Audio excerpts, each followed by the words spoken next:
I can't introduce you to my friends. You're not successful enough, she said at the country club. So I smiled and left. Now she's serving drinks at the club where I'm getting married. Hey, before we move on to the video, please subscribe to the channel and hit the like button. Thanks. I never thought I'd be one of those guys posting on Reddit about his ex, but here we are. What happened to me over the past 2 years still feels surreal, and I need to get this off my chest. Maybe it'll help someone else who's going through something similar. 2 years ago, I was dating Victoria. We'd been together for about 18 months, and I thought things were going well. I was 28, working as a senior systems analyst for a mid-sized tech company, making decent money, not rich, but comfortable. Victoria was 26, worked part-time at a boutique, and had dreams of being part of the city's social scene. Looking back, I should have seen the warning signs earlier. Victoria had grown up middle class but had somehow convinced herself she belonged in high society. She was obsessed with status symbols, designer clothes, and being seen in the right places with the right people. The Riverside Country Club became her holy grail. She talked about it constantly, studied the member directory like it was scripture, and begged me to get us a membership. The membership cost $15,000 a year, plus monthly dues and minimum spending requirements. It was a stretch for my budget, but Victoria was so excited about it that I made it work. I cut back on my own expenses, drove my Honda instead of upgrading to something nicer, and basically funded her dream of belonging to that world. For a while, it seemed worth it. Victoria was happy, and when Victoria was happy, our relationship was good. She dragged me to charity galas, wine tastings, and member events. I didn't particularly enjoy them. Too much small talk about golf handicaps and vacation homes, but I went because it mattered to her. The problem started about 6 months before everything fell apart. Victoria began making little comments about my job, my car, my clothes. Nothing outright cruel, just observations. The Hendersons just bought a house in the Hamptons, she'd say. Tom's hedge fund is doing really well. Or, did you see Richard's new Tesla? He was telling me about his restaurant chain expanding to 3 locations now. I tried to be supportive, asking about her day, listening to her stories about the other members. But the comparisons kept coming.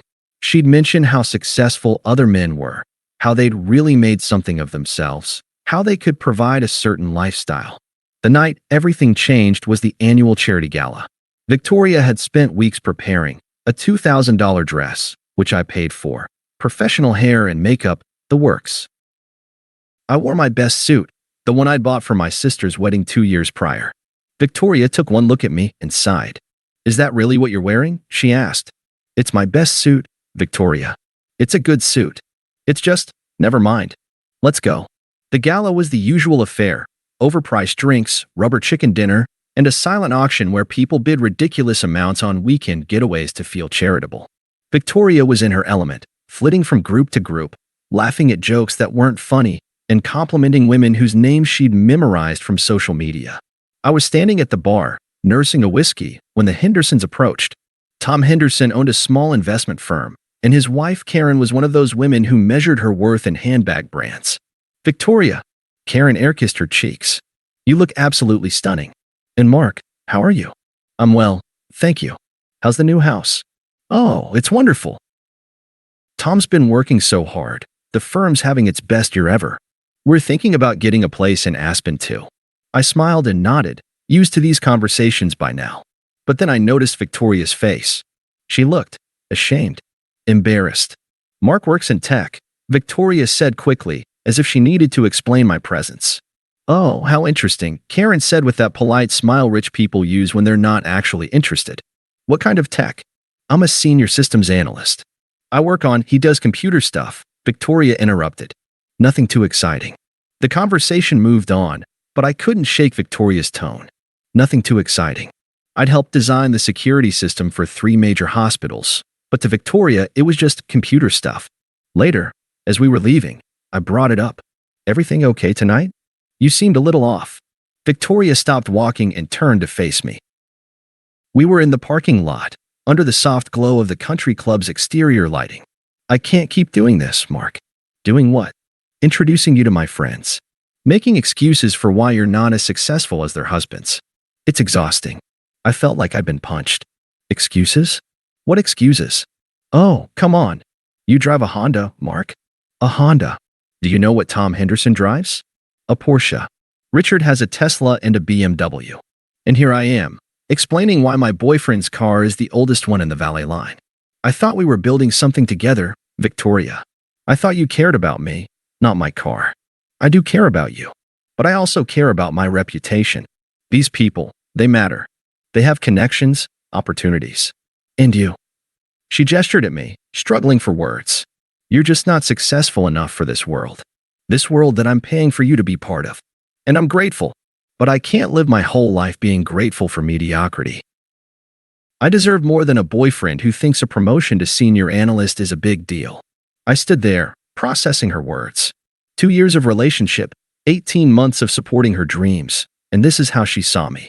Not as a partner, but as an embarrassment. I'm going home, I said quietly. Mark, don't be like this. You know I'm right. Look around. Every woman here is with someone who's actually made something of themselves. I can't keep pretending that's not important to me. I walked to my Honda, my embarrassing Honda, and drove home. Victoria didn't follow. The next 2 days were tense.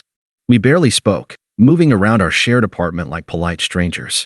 I kept hoping she'd apologize, that she'd realize how cruel she'd been. Instead, she seemed to be waiting for me to apologize for not being successful enough. On Wednesday evening, she came home later than usual, her cheeks flushed and her eyes bright. We need to talk, she said.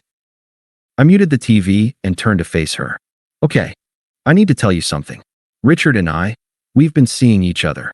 Richard, the Tesla-driving restaurant owner she'd mentioned so many times. How long? I asked. 2 months. But it's not just physical, Mark. He gets me. He understands what I want from life. And what's that? To not have to explain why my boyfriend drives a Honda when everyone else's drives a BMW. To not have to make excuses for why we can't afford the nice table at charity events. To not have to downplay my dreams because they make you uncomfortable. I've never downplayed your dreams. I've been funding them. And I'm grateful. But I can't live my whole life being grateful for mediocrity. Richard owns 3 restaurants.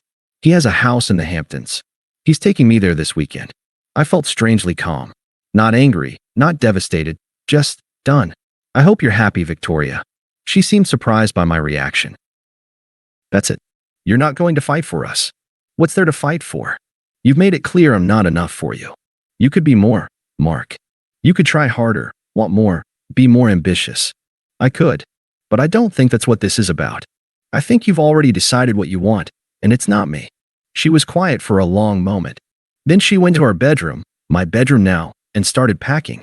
I'll get the rest of my things this weekend, she said, stuffing her designer clothes into suitcases.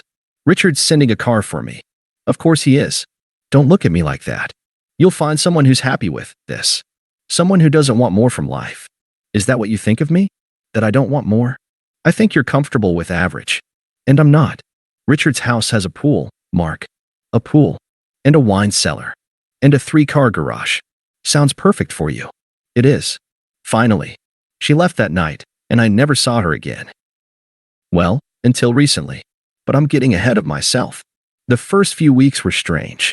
I kept expecting to feel devastated, to want to fight for her or prove her wrong. Instead, I felt relieved. Like I'd been holding my breath for months and could finally exhale.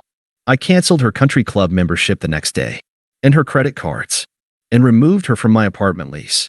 I wasn't being vindictive. She'd chosen Richard and his resources, so she didn't need mine anymore. The silence was golden. No more complaints about my job, my car, my clothes, my ambitions. No more coming home to hear about how successful other men were. No more funding someone else's dream of belonging to a world that didn't want me anyway. I threw myself into work. Without Victoria's expensive taste draining my bank account, I had money to invest in myself. I took online courses, got new certifications, and started a consulting business on the side. The combination of my day job and freelance work meant I was actually making pretty good money for the first time in years. 6 months later, I got promoted to lead systems architect. The pay bump was significant, but more importantly, I was doing work I actually enjoyed. I was designing systems for hospitals, schools, and nonprofits, work that mattered. That's when I met Sarah. She was a doctor at one of the hospitals where I was upgrading their patient management system. She was brilliant, funny, and completely unimpressed by status symbols. She drove a practical SUV, lived in a modest apartment, and spent her free time volunteering at free clinics. "I like your Honda," she said after our first date. "It's reliable. Like you." We took things slow. After Victoria, I was gun-shy about relationships. But Sarah was different. She supported my work, celebrated my successes, and never once made me feel like I needed to be more than I was. A year later, I proposed. Sarah said yes, and we started planning our wedding. She wanted something elegant but not ostentatious, a celebration of our love, not a display of wealth. "What about the Riverside Country Club?" I suggested. "It's beautiful, and the food is excellent." "Can we afford it?" she asked. "We can now," I said, realizing it was true. Between my promotion, my consulting business, and the money I was no longer spending on Victoria's lifestyle, I was doing quite well. "Then let's do it," Sarah smiled. "I'd love to see this place you've told me about." Last month, we went to the country club to plan our wedding. Sarah looked stunning in a simple blue dress, and I felt confident in my new suit, one that actually fit properly and made me feel good about myself. We were discussing flowers with the wedding coordinator when I heard a familiar voice. "Mark?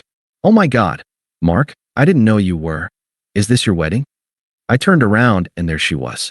Victoria. But not the Victoria I remembered. This Victoria looked tired, older. She was wearing the country club server uniform, a simple black dress and apron. "Hello, Victoria." "Yes, Sarah and I are getting married here next month." She's beautiful. "And you look really good." "Thank you. How are you doing?" I'm working here now. Just temporarily, until I figure things out." I introduced Sarah, who was gracious and kind, as always. Victoria stared at her with something that might have been envy. "Mark, could I talk to you for a minute?" "Privately." Sarah squeezed my hand. "I'll finish up with the coordinator." "Take your time." Victoria led me to a quiet corner of the dining room, the same room where she'd humiliated me 2 years earlier. "I made a mistake," she said quietly. "A huge mistake. Richard was. He wasn't what I thought." "I see. His restaurants failed. All of them." "Turns out he was terrible with money. Everything was leveraged, and when the economy got rough, he lost it all. The house, the cars, everything." I didn't say anything. What was there to say? And he was seeing other women. The whole time. I was just another accessory to him, like his cars or his watches. "That's unfortunate for you. I know I hurt you. I know I said terrible things. But we had something real, didn't we? Maybe we could." "Victoria, stop." She looked at me with desperate eyes. "I know the real you, Mark. I know who you're underneath all this success. We could try again. I've learned from my mistakes. I'm getting married in 3 weeks to an amazing woman who loves me exactly as I am. I'm not the same person you left. But I know you. I know what you're like when you're not trying to impress anyone. We had good times, didn't we?" "We did. But what we had was me constantly trying to be enough for someone who would never be satisfied." "You didn't leave me because I wasn't successful enough, Victoria. You left because you needed someone to blame for your own insecurities. That's not fair, isn't it? You spent 2 years making me feel like I wasn't good enough, like I needed to change everything about myself to deserve you. And the moment someone with more money showed interest, you threw away everything we had. I was young and stupid. You were cruel. There's a difference." She started crying then, right there in the dining room. "So that's it? After everything we had? What we had was me trying to be enough for someone who would never be satisfied. I'm grateful you left, Victoria. You set me free to find someone who actually wants to build a life with me. I want to build a life with you now. I know what matters now." "No, you don't. You know what you lost." "That's not the same thing." I walked back to Sarah, who was finalizing the details for our reception. Victoria didn't follow. 3 weeks later, Sarah and I got married at the Riverside Country Club. It was perfect, elegant without being ostentatious, celebrating our love rather than displaying wealth. My friends and family were there, along with Sarah's colleagues and the patients whose lives she touched. During the reception, I caught a glimpse of Victoria serving drinks to the guests. She looked small somehow, diminished. A few people recognized her and whispered among themselves, but mostly she was invisible, just another member of the staff. I felt a moment of pity for her, but it passed quickly. She'd made her choices, and now she was living with the consequences. I had more important things to focus on. Sarah and I danced to our wedding song while the sun set over the golf course. She looked radiant in her wedding dress, and I felt like the luckiest man alive. I love you, she whispered in my ear. I love you too. And I love your Honda, she added with a grin. I laughed and spun her around. In the background, I could see Victoria clearing empty glasses from tables, but I barely noticed. She'd become irrelevant to my life, a cautionary tale about what happens when you mistake status for substance. As the night went on, I forgot she was even there. I was too busy celebrating the beginning of my new life with someone who valued me for who I was, not what I could provide. The irony wasn't lost on me. Victoria had left me because I wasn't successful enough for her world. Now she was serving drinks in that same world while I celebrated my marriage to a woman who made me feel like I was enough exactly as I was. Sometimes karma doesn't come with thunderbolts and dramatic confrontations. Sometimes it's as simple as this. You get exactly what you deserve, and other people get exactly what they deserve. Victoria got her front row seat to watch what she'd thrown away, and I got the life I'd always wanted with someone who actually wanted to share it with me. The wedding was perfect. The marriage is even better. And my Honda? It's still running great. Thanks for watching. Make sure to subscribe to the channel and hit the like button.